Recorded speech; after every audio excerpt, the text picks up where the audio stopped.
Hey everyone, welcome back to the channel.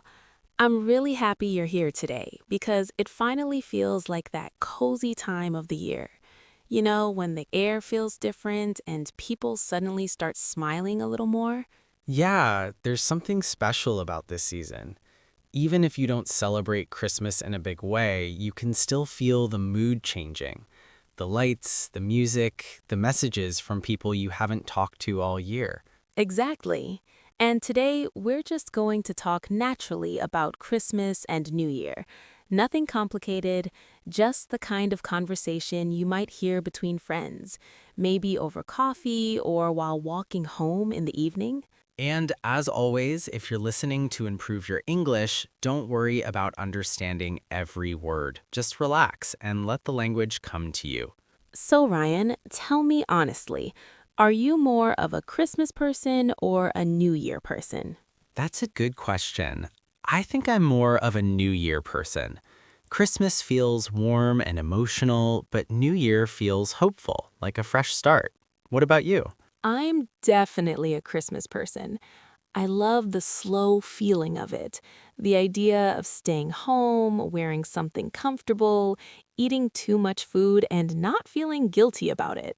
That's true. Christmas has permission to slow down. New Year is more like, okay, now get your life together. Exactly. People start talking about goals and plans and resolutions.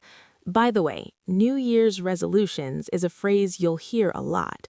It means promises people make to themselves for the new year. Like going to the gym, waking up early, or learning English more seriously. Yes, especially that last one. And the funny thing is, most people feel very motivated on January 1st. And very tired by January 15th. So true. Do you usually make resolutions?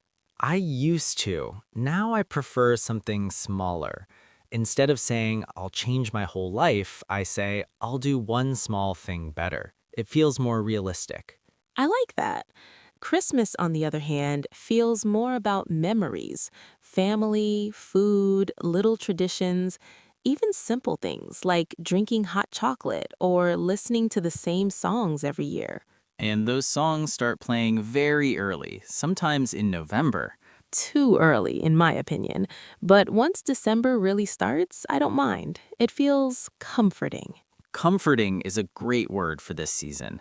And if you're learning English, it's also a great time to practice simple conversations. People often ask things like, what are you doing for Christmas? Or do you have any plans for New Year? Those are very common, very natural questions, and your answer doesn't have to be exciting.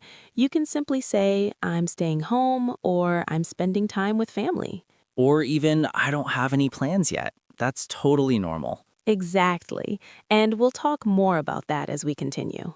You know, one thing I've noticed is that during Christmas and New Year, people become more open to small talk, even strangers. Someone at a shop might say, Merry Christmas, and suddenly the day feels lighter.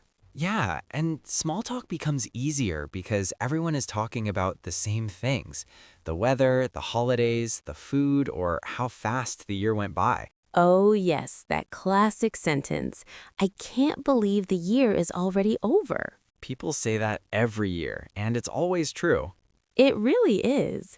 And that sentence is very useful for learners. I can't believe is a great expression to show surprise. You can say, I can't believe it's December, or I can't believe how quickly time passed. That's a nice one to practice. And during New Year, people also say things like, this year flew by, or time just slipped away. Those are very natural phrases, and they're emotional too. They're not just about time, they're about feelings. Speaking of feelings, how do you usually feel on New Year's Eve? Honestly, a little mixed. Part of me feels excited and part of me feels quiet. I start thinking about the year, what went well, what didn't. Same here. There's this pressure to feel happy and energetic, but sometimes you just feel reflective. Reflective is a great word. It means thinking deeply about the past, and that's very common at the end of the year. That's why people ask questions like, how was your year? Or was it a good year for you?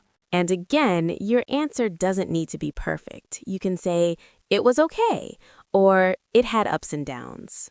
Ups and downs is another useful phrase. It means good moments and bad moments. Exactly. And if someone asks about your New Year plans, you might hear yourself saying, I'll probably just stay in. Stay in means not going out, maybe staying home, watching something, or having a quiet dinner. And that's completely fine. Not everyone wants fireworks and parties. Some people prefer a calm New Year, a cup of tea, maybe a short message to friends, and an early night. That actually sounds perfect to me. Me too. And for English learners, these calm topics are great practice. You don't need big vocabulary to talk about simple plans and simple feelings. Exactly. English doesn't have to be loud or fast. It can be slow and comfortable, just like this season. And as we move from Christmas into the new year, the language shifts slightly from talking about warmth and comfort to talking about hope and change. And we'll explore that gently, step by step. You know, Ryan, I've noticed that people often feel a strange kind of silence after Christmas. The excitement is over, the gifts are opened, and suddenly everything feels quieter. Yes, that space between Christmas and New Year feels very different. It's like time slows down for a moment. Exactly. And people often say, I don't know what day it is anymore. That's such a common sentence. It usually means you're relaxed and not following your normal routine. Routine is another useful word. It means the things you do every day: work, school, daily habits. During the holidays, routines disappear, and that can feel nice, but also a little strange. Especially for people who like structure, but it's also a good time to pause, to rest, to breathe. And that's when people start thinking about the next year. They say things like, next year I want to be more confident, or next year I want to focus on myself. Focus on myself is a phrase you hear a lot now. It means paying attention to your own needs and growth. And learning English often becomes part of that plan. Yes, many people start in January, full of motivation. And if you're listening to this now, that motivation has already started. But here's something important. You don't need to rush. You don't need to sound perfect. That's right. English learning is not a race. It's more like a walk, a slow, steady walk. And during holidays, English appears everywhere in messages like wishing you a Merry Christmas or Happy New Year to you and your family. Those are very polite, very warm phrases, and you can use them easily. You can also say, I hope the new year brings you happiness, or simply, all the best for the new year. All the best is a simple but powerful phrase. It means you wish good things for someone.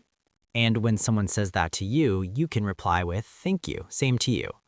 Short, natural, and perfect. I think holidays teach us something important about language. You don't need long sentences to connect with people. Sometimes one warm sentence is enough. Exactly. And even silence can feel meaningful during this time of year. That's true. Not every moment needs words, but when we do speak, we speak a little softer. And a little more honestly. And that's the kind of English we love sharing here. You know, Ryan, I think this time of year also makes people more honest with themselves. Late at night, when everything is quiet, you start thinking about what you really want. Yeah, especially on New Year's Eve. Even if you're not doing anything special, there's this feeling that something is ending and something new is about to begin. Ending and beginning. Those are simple words, but they feel very deep during this season. They do, and people often say, I hope next year will be better. That sentence carries a lot of emotion. It doesn't mean this year was bad. It just means there's hope. Hope is a beautiful word. It's soft, but strong. And when people talk about the new year, they often use I hope or I want.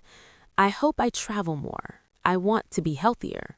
Or I want to feel more confident when I speak English. Yes, and notice how those sentences are gentle. They're not strict rules, they're wishes. That's an important difference. A wish feels kinder than a promise. And kindness matters, especially when you're learning something new. Absolutely. Many learners are very hard on themselves. They think they should be fluent by now. But language doesn't work like that. It grows quietly, like a habit.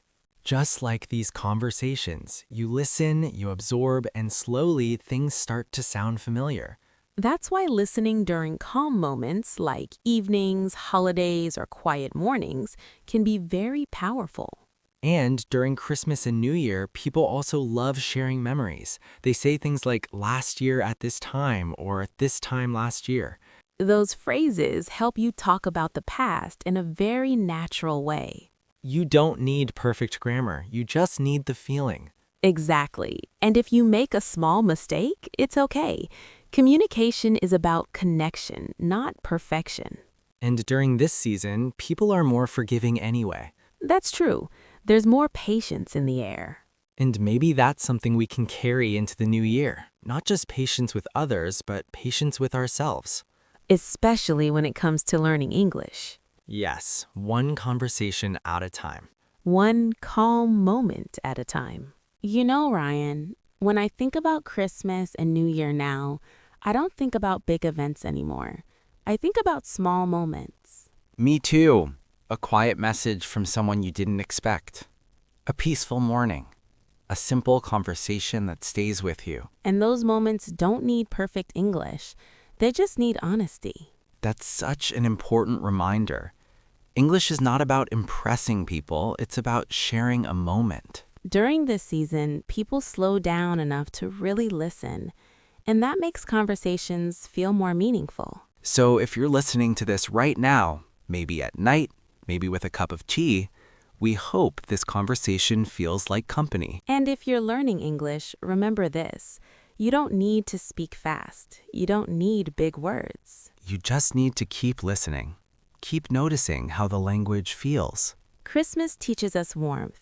New Year teaches us hope. And together, they remind us that every ending can be gentle and every beginning can be slow. If this year was hard for you, it's okay to say that. And if this year was good, it's okay to feel grateful. There's no right feeling at the end of the year. Just your feeling. As we move into the new year, we hope you'll be kind to yourself. Keep learning, keep listening, keep speaking when you're ready. Thank you for spending this quiet time with us. And wherever you are in the world, we wish you a warm Christmas and a peaceful New Year. Take care, and we'll talk again very soon. Happy holidays, everyone.